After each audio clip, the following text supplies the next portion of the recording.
जय हिंद। तो इस लेक्चर में हम लोग ईथर का आईयूपीएसी नेमिंग और इसके कॉमन नेमिंग दोनों, आईयूपीएसी नेमिंग, कॉमन नेमिंग, साथ ही ईथर बनाने की विधि और ईथर के केमिकल प्रॉपर्टीज पर आधारित इन क्वेश्चंस को करेंगे। तो चलिए स्टार्ट करते हैं इस लेक्चर को और पढ़ते हैं ईथर का आईयूपीएसी नेमिंग और कॉमन नेमिंग के बारे में। लिखेंगे ईथर। दोस्तों ईथर जो होता है ना, वो जनरली O के साथ ये इधर भी R और इधर भी R जुड़ा होता है, यानी कि ऑक्सीजन के साथ जब दो एल्काइल ग्रुप को जोड़ देते हैं तो वो ईथर बन जाता है। ये दो एल्काइल ग्रुप, इसका नेमिंग देखोगे तो हम सबसे पहले देखते हैं आईयूपीएसी नेमिंग को। आईयूपीएसी नेम, इसका आईयूपीएसी नेम हम लोग लिखते हैं इस प्रकार से। एक जो एल्काइल ग्रुप होता है, छोटा सा एल्काइल ग्रुप, उसके साथ लिखेंगे एल्कोक्सी, एक एल्काइल ग्रुप के साथ ऑक्सी जोड़ देंगे और दूसरा जो एल्काइल ग्रुप होगा उसके साथ दे देंगे एन, तो बन जाएगा एल्कोक्सी एल्केन। इसका नेम हो गया एल्कोक्सी एल्केन। इसका कॉमन नेमिंग देखोगे, ये कॉमन नेमिंग में क्या करना है, तो कॉमन नेम में आप लोग एक जो ये दोनों एल्काइल का नाम लिख दोगे, एल्काइल एल्काइल और अंत में जोड़ देना है ईथर, एल्काइल एल्काइल ईथर। अगर दोनों R समूह डिफरेंट हो तब लिखेंगे एल्काइल एल्काइल ईथर, यानी कि R1 बराबर R2 नहीं हो तो लिखेंगे एल्काइल एल्काइल ईथर। अगर R1 और R2 दोनों बराबर हो तो उस कंडीशन में लिखेंगे di alkyl ether, di alkyl ether, यानी कि R बराबर R डैश, R बराबर R डैश हो तो उस कंडीशन में लिखेंगे डाइएथाइल ईथर। दोस्तों इस R की जगह पर ना ये R जो है ना फिनाइल ग्रुप भी हो सकता है, R फिनाइल भी हो सकता है। तो देखो इसका एग्जांपल, ये एग्जांपल देखिए, एक इस प्रकार से बेंजीन रिंग है और इस बेंजीन रिंग में से एक ऑक्सीजन जुड़ा हुआ है और इस ऑक्सीजन के साथ C2H5 जुड़ा हुआ है। तो इसमें देख रहे हैं यहाँ पर एक एल्काइल ग्रुप और ये भी एल्काइल ग्रुप है, इसको हम लोग कहते हैं फिनाइल, ये फिनाइल है और ये है ethyl.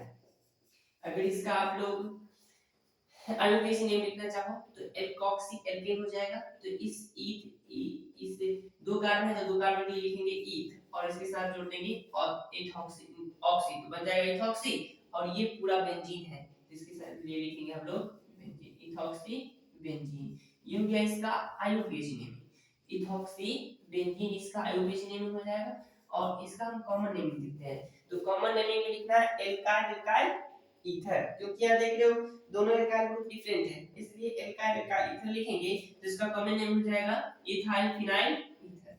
Common naming ethyl phenyl ether.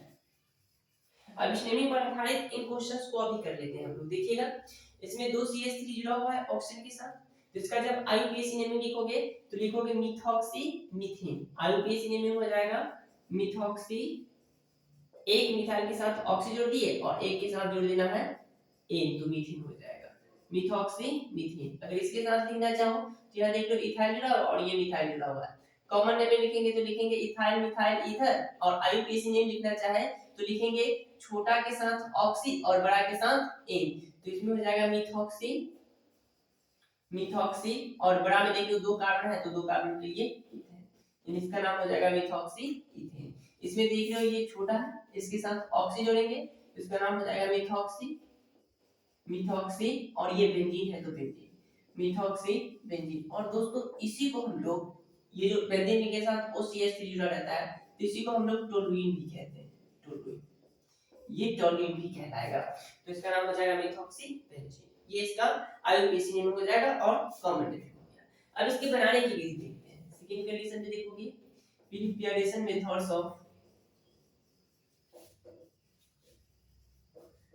Preparation methods of ether, ether की बनाने की विधि देखिए। तो इसके बनाने की विधि में सबसे पहला है dehydration, dehydration of alcohol, dehydration of alcohol, यानी अल्कोहल का हम लोग डिहाइड्रेशन करवा देते हैं तो ईथर प्राप्त होता है। अब देखो कि अल्कोहल क्या है, तो अल्कोहल ये है जनरली R के साथ OH जुड़ा रहता है तो अल्कोहल बन जाता है, और इस अल्कोहल को H2SO4 की उपस्थिति में एक निश्चित टेम्परेचर जो कि होता है 413 केल्विन, यानी अल्कोहल को 413 केल्विन टेम्परेचर पर हीट कर देते हैं तो इसमें इसका जो है दो मॉलिक्यूल मिल करके जल को बाहर निकाल देता है और बन जाता है कुछ इस प्रकार का RO, ये कंपाउंड बन जाता है।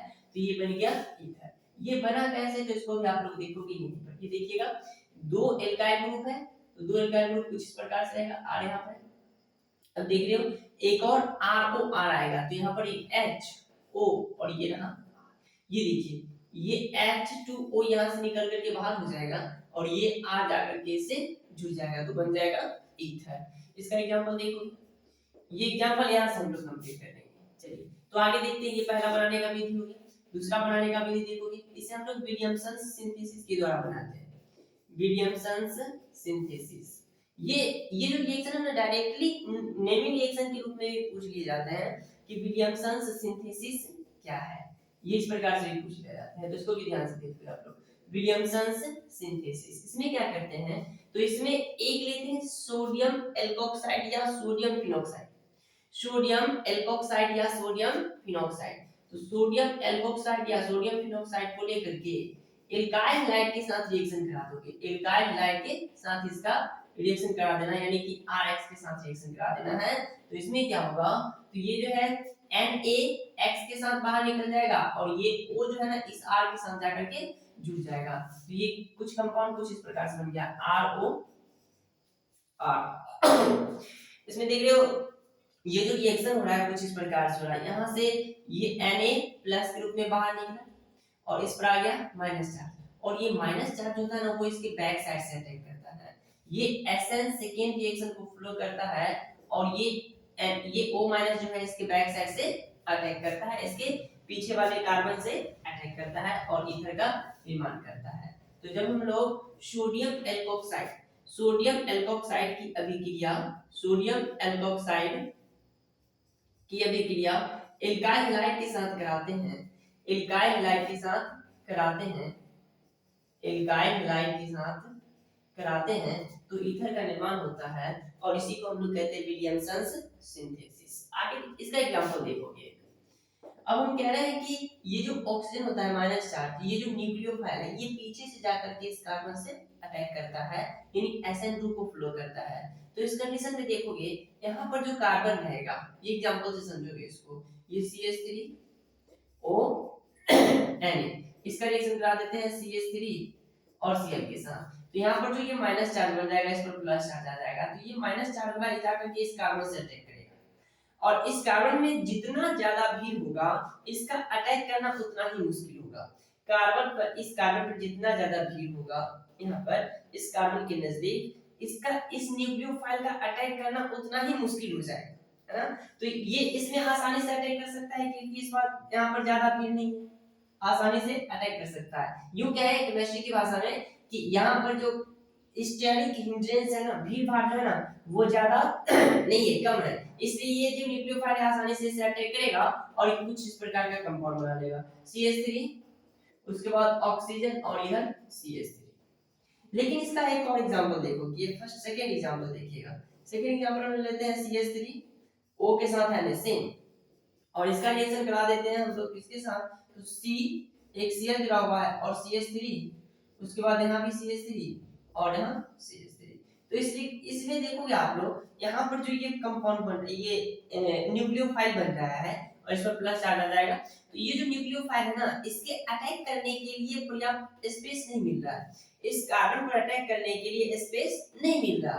तो इस कंडीशन में जो है ये आसानी से इस कार्बन के साथ अटैक नहीं कर पाता है और अटैक नहीं कर पाएगा तो इसमें जो कंपाउंड बनेगा ना वो दूसरा कंपाउंड बन जाएगा, ये ईथर ना बन करके इसमें एलिमिनेशन रिएक्शन हो जाता है और सोडियम जो है इसके साथ चला जाएगा और साथ में देखिएगा यहाँ पर से जो है ये दो हाइड्रोजन और एक हाइड्रोजन इधर जाएगा, तो एक हाइड्रोजन ये निकलेगा और ये इधर देख लेते हैं, एक हाइड्रोजन और यहाँ से जो है ये Cl निकल करके, ये हाइड्रोजन और Cl निकल के Cl जो है वो बाहर निकल जाएगा और ये एल्कीन में कन्वर्ट हो जाएगा।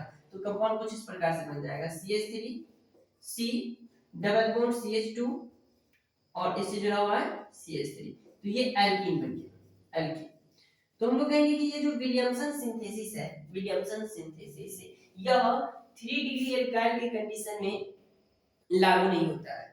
अगर 1 डिग्री एल्काइल है सिर्फ 1 डिग्री एल्काइल लाइल है तो उसी के लिए विलियमसन सिंथेसिस लागू होता है। 3 डिग्री या 2 डिग्री के लिए ये सिंथेसिस लागू नहीं होता है। या इसी 3 डिग्री की जगह पर अगर आप लोग 2 डिग्री भी यूज करते हो तो उस कंडीशन में भी ये रिएक्शन नहीं हो पाएगा। उस कंडीशन में भी यहाँ पर हो जाएगा एलिमिनेशन रिएक्शन, और एलिमिनेशन रिएक्शन होगा तो इसमें ये एल्कीन बन जाएगा। ये यहाँ पर देखिए ये जो है ना H जो है ना इस प्रकार से नहीं होगा, ये H जो है ये Cl चला जाएगा Na के साथ, तो NaCl बाहर निकलेगा, NaCl, और यहाँ से एक हाइड्रोजन निकलेगा और ये O माइनस के साथ चला जाएगा, तो यहाँ पर एक एल्कोहल बन जाएगा। तो एल्कीन के साथ प्लस में बन रहा है CH3 और O के साथ H, एल्कोहल फिर से बन गया और ये एल्कीन प्राप्त हो जाता है। ये रिएक्शन कुछ इस प्रकार से होगा। चलिए तो अगला रिएक्शन देखते हैं हम लोग, तीसरा रिएक्शन। तीसरा देखेंगे electrophilic substitution reaction. Electrophilic substitution reaction. Electrophilic substitution reaction में क्या होता है, तो इसमें हम लोग देखेंगे रिएक्शन मेनली टोलुइन का। टोलुइन क्या होता है, तो ये बेंजीन रिंग और इसके साथ जो है O के साथ CH3 जुड़ा रहेगा, ये टोलुइन हो गया।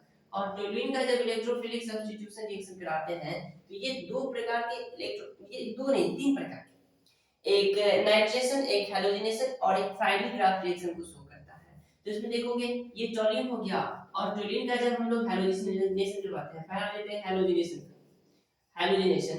तो हैलोजिनेशन जब करवाओगे तो इस कंडीशन में ये X2 लेकर के और इसमें डाल देते हैं हम लोग AlCl3, और ये जो AlCl3 है वो अनार्द्र होना चाहिए, अनार्द्र AlCl3 डाल देते हैं। तो इस कंडीशन में क्या होगा, तो यहाँ से जो X+ फॉर्म में बनेगा, X+, यानी कि हैलोजन जो ये इलेक्ट्रोफाइल बनेगा वो इसके ऑर्थो या पैरा पोजीशन पर जाकर के अटैक करेगा। तो कंपाउंड कुछ इस प्रकार से बनेगा, ये टोल्यून OCH3 और इसके ऑर्थो पोजीशन पर X जाकर के जुड़ गया और एक फिर से जाकर के जुड़ेगा एक पैरा पोजीशन पर, यानी कि एक इस पर भी जाकर के हैलोजन जुड़ सकता है। इसका दो प्रोडक्ट बनता है, ऑर्थो प्रोडक्ट और para product.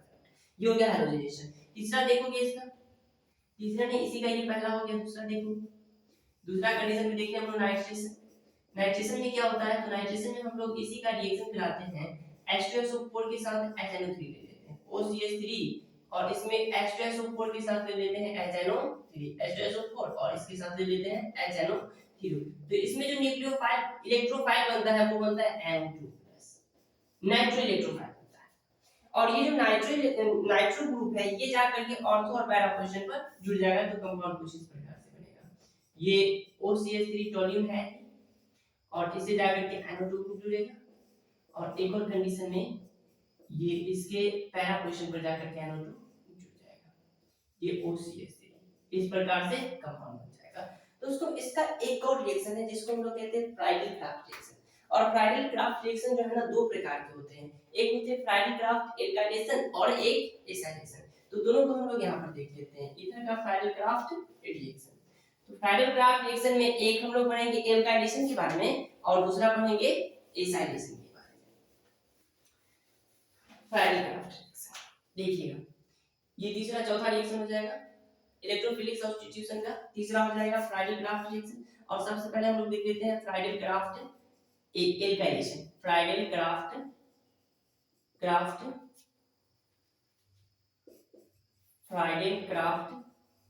Alkylation. Friedl craft alkylation में क्या करते हैं, तो इस टोल्यूइन का रिएक्शन, ये टोल्यूइन रहा, इस टोल्यूइन का रिएक्शन हम लोग एल्काइल हैलाइड के साथ कराते हैं, RX यहां पर Cl ले लेते हैं और इसमें प्रेजेंस किसका होना चाहिए, तो अनार्द्र AlCl3 का, AlCl3। इसके प्रेजेंस में जब RCl से कराते हैं तो क्या होगा, इसके ऑर्थो और पैरा पोजीशन पर ये देखिएगा, इसमें जो ये इलेक्ट्रोफाइल बनता है ना वो R+ बनता है, R+ इलेक्ट्रोफाइल बनता है। ये R+ जाकर के इसके ऑर्थो और पैरा पोजीशन पर जुड़ जाएगा। तो इसमें जो कंपाउंड बनता है वो कुछ इस प्रकार से बनता है। टोल्यूइन में टोल्यूइन के ऑर्थो और पैरा पोजीशन पर R ग्रुप जाकर के जुड़ जाता है। R ग्रुप में ये मिथाइल प्रोपाइल जो चाहो ले सकते हो आप लोग, ये R ग्रुप जाकर के इससे जुड़ गया, जिसको हम लोग कहते हैं फ्राइडल क्राफ्ट एल्काइलेशन। इसका फ्राइडल क्राफ्ट एसाइलेशन देखोगे, ये C हो गया, D नंबर देखोगे। फ्राइडल क्राफ्ट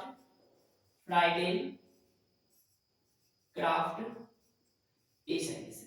फ्राइडल क्राफ्ट ऐसा कंडीशन हम लोग क्या करते हैं, तो इस कंडीशन में इस टोल्यून की अभिक्रिया करा देते हैं एसिड हैलाइड के साथ। टोल्यून की अभिक्रिया जब एसिड हैलाइड के साथ करवाओगे अनदर AlCl3 की उपस्थिति में RC डबल बॉन्ड O ये Cl के साथ अनदर AlCl3 की उपस्थिति में करवाते हैं, तो ये जो है ना वो एसीटोन में कन्वर्ट हो जाता है। ये इथॉक्सी ये ग्रुप में बदल जाएगा और ये कार्बन जाकर के ऑर्थो और पैरा पोजीशन पर जुड़ जाएगा। तो इसमें देखो ये इलेक्ट्रॉन को लेकर के बाहर निकलेगा माइनस के फॉर्म में और इस कार्बन पर आ जाएगा प्लस चार्ज। तो इसमें जो कार्बोकेटन बनता है वो इतना बनता है, ये कार्बोकेटन बन जाता है और ये कार्बन जो है ये जाकर के ऑर्थो और पैरा पोजीशन पर अटैक कर देता है। तो ये कंपाउंड कुछ इस प्रकार से बनेगा, ये देखिएगा OCH3 यहां पर जुड़ गया और इसके ऑर्थो पोजीशन पर जाकर के कार्बन जुड़ गया, ये कार्बन और इस कार्बन के साथ देखिए डबल बॉन्ड और यहां पर ये, तो कंपाउंड कुछ इस प्रकार से बन जाएगा, एसीटोन बन जाएगा इस कंडीशन में। एक और इसका कंपाउंड बनेगा, ये टोल्यून था और इस टोल्यून की इस पोजीशन पर जाकर के O C कार्बन जुड़ेगा, पहले कार्बन के साथ डबल बॉन्ड O है तो डबल बॉन्ड O और यहां पर जाकर के जुड़ जाएगा R। तो ये रिएक्शन कहलाएगा फ्राइडल क्राफ्ट एसाइलेशन। तो चलिए फिर से एक बार रिकॉल कर लेते हैं। पहला है डिहाइड्रेशन ऑफ अल्कोहल, डिहाइड्रेशन करवाते हैं किसका, तो अल्कोहल का डिहाइड्रेशन करवाते हैं। इसमें H2SO4 की उपस्थिति में जो है ना 413 केल्विन टेंपरेचर पर अल्कोहल को हीट किया जाता है तो ये ईथर में कन्वर्ट हो जाता है। दूसरा है विलियमसन सिंथेसिस, इसमें क्या करते हैं तो सोडियम एल्कोक्साइड की अभिक्रिया एल्काइल हैलाइड से कराते हैं तो SN2 रिएक्शन के अकॉर्डिंग ईथर का निर्माण होता है और इसी को हम लोग कहते हैं विलियमसन सिंथेसिस। अगला है ये इलेक्ट्रोफिलिक सब्स्टिट्यूशन रिएक्शन। एक बात का ख्याल रखना कि विलियमसन सिंथेसिस जो है ना सिर्फ लोअर या यूं कहें कि प्राथमिक एल्काइल हैलाइड के लिए ही लागू होता है, सेकेंडरी या टर्शियरी एल्काइल हैलाइड के लिए ये किस में कन्वर्ट हो जाता है तो एल्कीन में कन्वर्ट हो जाता है। जब सेकेंडरी या टर्शियरी एल्काइल हैलाइड का प्रयोग करेंगे तो ये एल्कीन में कन्वर्ट हो जाएगा। अगला है इलेक्ट्रोफिलिक सब्स्टिट्यूशन रिएक्शन। इसमें पहला देखिए हम लोग हाइड्रोजनेशन, हाइड्रोजनेशन में क्या करना है तो H2 का रिएक्शन अनार्थ AlCl3 की उपस्थिति में करवाएंगे तो इसके ऑर्थो और पैरा पोजीशन पर जाकर के हाइड्रोजन जुड़ जाएगा। इस X की जगह पर ये जो X है इसकी जगह पर फ्लोरीन, क्लोरीन, ब्रोमीन और आयोडीन इन चारों में से कुछ भी हो सकता है, ये हो जाएगा हाइड्रोजनेशन। अगला है नाइट्रेशन और नाइट्रेशन की कंडीशन में लेते हैं H2SO4 के साथ HNO3। जब ये दोनों लेते हैं तो इसमें एक इलेक्ट्रोफाइल बनता है नाइट्रो इलेक्ट्रोफाइल। इसका नेमिंग अगर लिखना चाहो तो लिखोगे नाइट्रोनियम, नाइट्रोनियम इलेक्ट्रोफाइल बनता है और ये नाइट्रोनियम जो है वो ऑर्थो और पैरा पोजीशन पर जाकर के जुड़ जाता है तो ये कंपाउंड कुछ इस प्रकार से बन जाएगा। ये हो जाएगा ऑर्थो नाइट्रो टोल्यूइन, ये पूरा टोल्यूइन है तो ऑर्थो नाइट्रो टोल्यूइन और ये हो जाएगा पैरा नाइट्रो टोल्यूइन हो जाएगा। आगे है फ्राइडल क्राफ्ट एल्काइलेशन और एसिलेशन। फ्राइडल क्राफ्ट एल्काइलेशन में ये जो टोल्यूइन है इसका अभिक्रिया RCl के साथ RX कुछ भी हो सकता है, Cl Br Fi तीनों में से कुछ भी हो सकता है। इसका अभिक्रिया अनार्थ AlCl3 की उपस्थिति में करवाते हैं तो R+ जो है ना इलेक्ट्रोफाइल बनता है R। ये जो R+ जो है ना ऑर्थो और पैरा पोजीशन पर जाकर के अटैक करता है तो कुछ इस प्रकार का कंपाउंड बनाता है। अगर देखोगे फ्राइडल क्राफ्ट एसाइलेशन में हम लोग एसिड हैलाइड पे यानी जो टोल्यूइन है उसका अभिक्रिया एसिड हैलाइड से कराते हैं एयर अनार्थ AlCl3 की उपस्थिति में। तो इसका जो एक कार्बन जिस पर पॉजिटिव चार्ज आ गया Cl- लेकर के भागेगा तो कार्बन पर पॉजिटिव चार्ज, ये कार्बन जो है इसके ऑर्थो और पैरा पोजीशन पर जाकर के जुड़ जाएगा तो ये एसीटोन बना देता है। इस प्रकार से दो कंपाउंड बना देता है। अब इस रिएक्शन को हम लोग कंप्लीट करते हैं। देखिएगा पहला रिएक्शन है अल्कोहल और टेंपरेचर देख लो 413 केल्विन H2SO4 दिया हुआ है, इसका मतलब इसका दो मॉलिक्यूल आएगा और ये मॉलिक्यूल जो है ना इससे ऑक्सीजन के साथ ये दोनों R जो है ऑक्सीजन के साथ जाकर के जुड़ जाएगा तो कंपाउंड कुछ इस प्रकार से बन जाएगा CH3 उसके बाद CH2 O CH2 और यहाँ CH3 ये बन गया।